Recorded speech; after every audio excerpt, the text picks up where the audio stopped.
So I'm going to be making a bit of a drama, or more specifically, I should say, I'm going to be making some music for a Netflix drama. I'm going to split this video into 3 parts. The first part will be me demonstrating how I make the track and how I produce the track. The second part will be some tips for those who don't usually make music for TV dramas, radio, that kind of thing. So that's an introduction to sync licensing. And thirdly, I'll be doing a little bit of a demo on where I got the samples from and how I prepped the track before I actually started putting it together. Okay, so step 1 for producing this kind of a track, this is the most important part, is before you start making this music, you need to have a real good, clear picture in your mind of what the video is that you'll be supporting. Because what we're trying to do here, we're producing some music that's not going to be the star of the show. It's going to be a secondary actor. The main actor will be the video itself.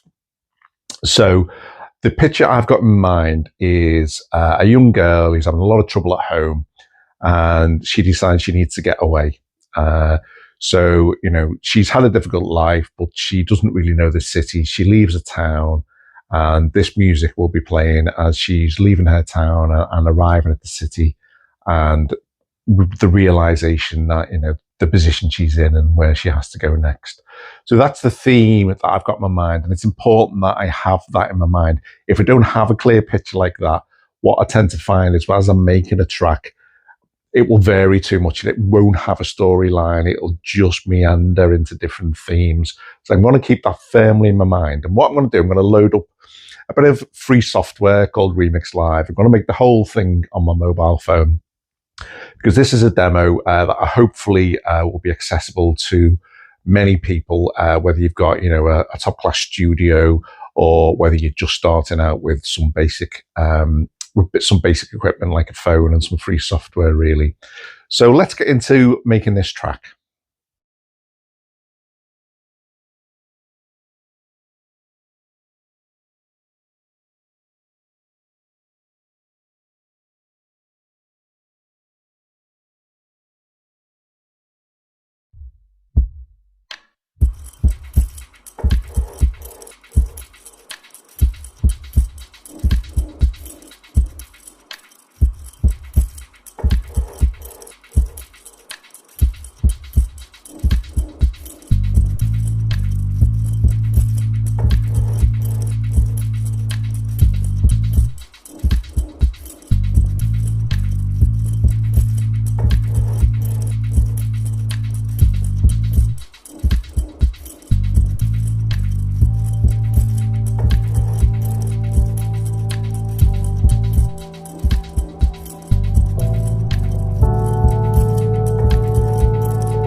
So hopefully what you saw there was me keeping a single theme for the track, no kind of disruption to the video, but also giving the music editor in the video the opportunity to cut and slice different parts of the music to put together and to overlay the dialogue within the movie at various places in there.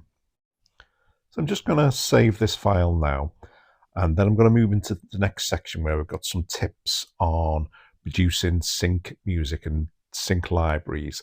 If you already know all about sync libraries, you can skip this and go to the final section where we talk about how I put the samples together and how I prepped the music before we actually produced the track. Now, this is very different than making music, say, for Spotify. If you're making your own music for Spotify, you may be looking to make 10, 12 tracks for an album to release on Spotify, where with sync music, we're looking to make generic music to support a video of some kind, and we're looking to make at least 200 tracks before we start to see any income, really. So if you're typically taking 5 days to make some of your own music for an album, then you'd be looking to reverse that really and make at least 5 tracks a day for sync music. So here's the first tip for making sync music. Always start off with a brief in mind. Now, generally, when you're making for a sync library, you don't know who the customer is going to be, what they're going to use the video for. But it's important in your mind that you have a scenario in mind, you have a video in mind, and then you make the track to that video. So my second tip is not to spend a huge amount of time on sample selection or developing your own sounds for sync music, because really we are looking to produce a couple of hundred tracks. If you need to do that, say, in a 3 to 6 month period to start generating some income, then developing your own samples is probably not the way to go. You won't have enough hours in the day to do that. And the third tip is to make sure that you produce a range of music. Now, you as an individual have a preference for a certain style of music. However, when you're looking to make 200 tracks, you don't really want to make 200 tracks within exactly the same genre with a similar feel, because what you're looking to do is broaden your audience, really. So making different types of music for different types of scenarios, always having that video in mind of who's going to buy the track and what they're going to use it for.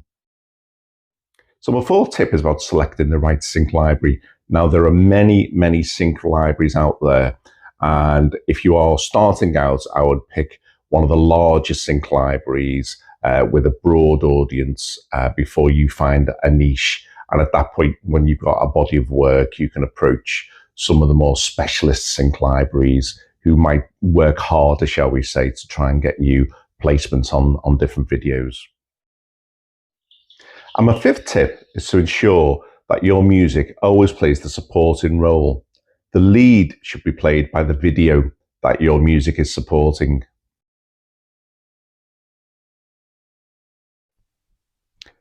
Okay, so I'm going to open a browser on my mobile phone and go across to loopcloud.com. And in here, I've put the samples that I'm going to use in this into a special folder for you.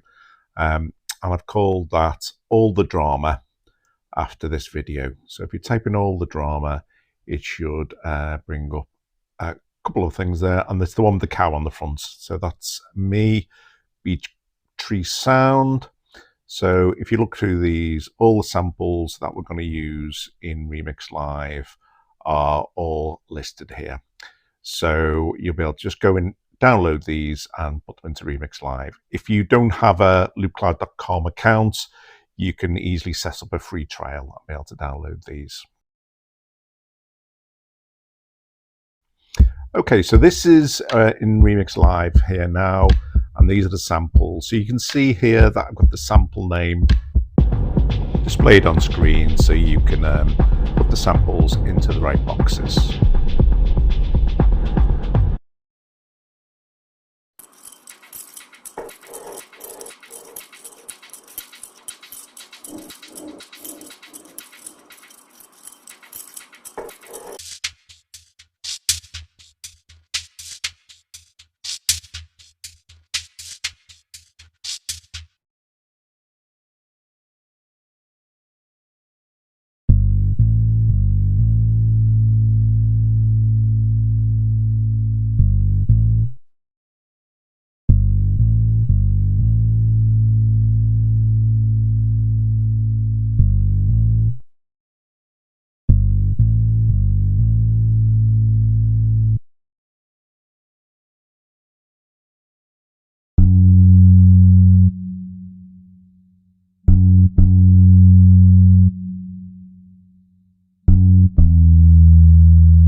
So this next sample I have loaded as a one shot rather than a loop, because when I'm triggering this, I just want it to play once rather than to loop itself. So you can see the settings here, one shot or loop. And actually the next sample here as well is set up as a one shot as well. The last two samples are pads, and I want to pan them 25% left and 25% right, because I would like these two play together and really give a nice full sound if you get the panning right on. So you can see how I've got a setting to pan left and right.